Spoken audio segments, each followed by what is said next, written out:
So we think of questioning as a way to engage in conversations with other people, but questions actually frame our experiences and the way we think about the world. So one way to think about questions is the power of the question. So for example, if you say, how can I reach my goal versus can I reach my goal, that takes you to two very different psychological realities. And the other issue with questioning is about relationships. So in terms of relationships, depending on how good you are at asking questions, that will actually impact the depth of relationships that you are able to build.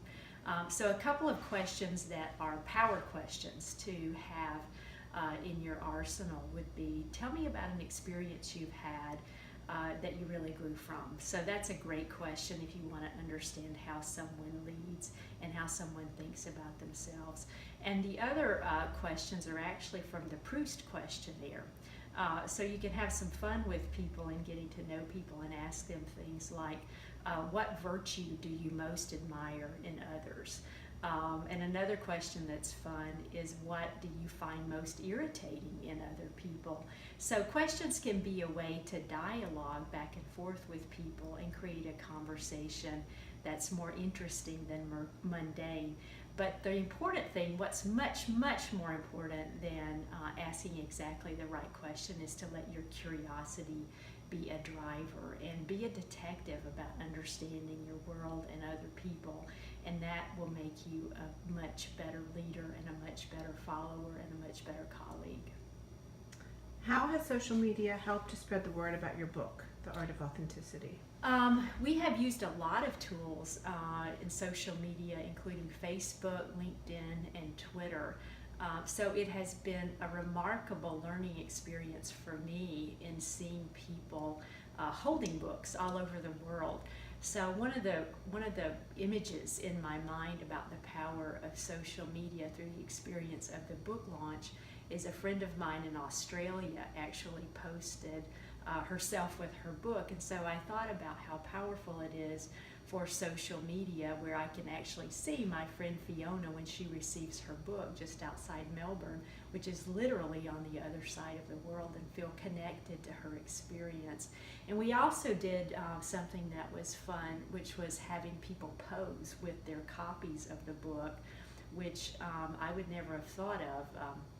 Very brilliant person named Carol thought of that. And so, but the reality of that is that creates a personal connection, a visceral connection, and actually seeing someone with the book, it becomes tangible. So I think that's probably the most interesting, powerful breakthrough we've had in terms of marketing the book digitally. What was your first leadership role after graduation? First leadership role after graduation. If we take graduation from my master's program, I actually worked in a mental health center and led a children's team, which was very challenging. And there were 4 of us, and so my job was the case coordinator. So what I did was kind of set the agenda for who's on first. So it was very much a blocking and tackling leadership role, making sure everything was covered kind of role. In the book, you state that making conscious choices and owning your life is the heart of authenticity. What advice do you have for the next generation of leaders?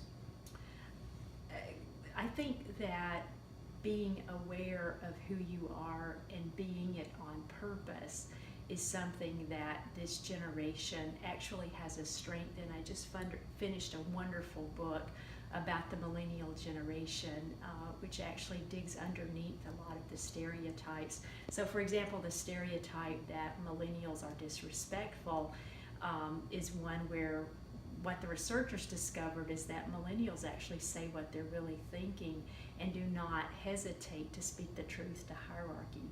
So I think that that's a very powerful reset to be bringing into the workplace. But I would say that along with that willingness to speak your own truth, be a student of the social system and a student of the other people around you. So I think if you add that belief that workplaces can be great again, which I think is something that the millennial generation is coming to work and saying, let's make this place great.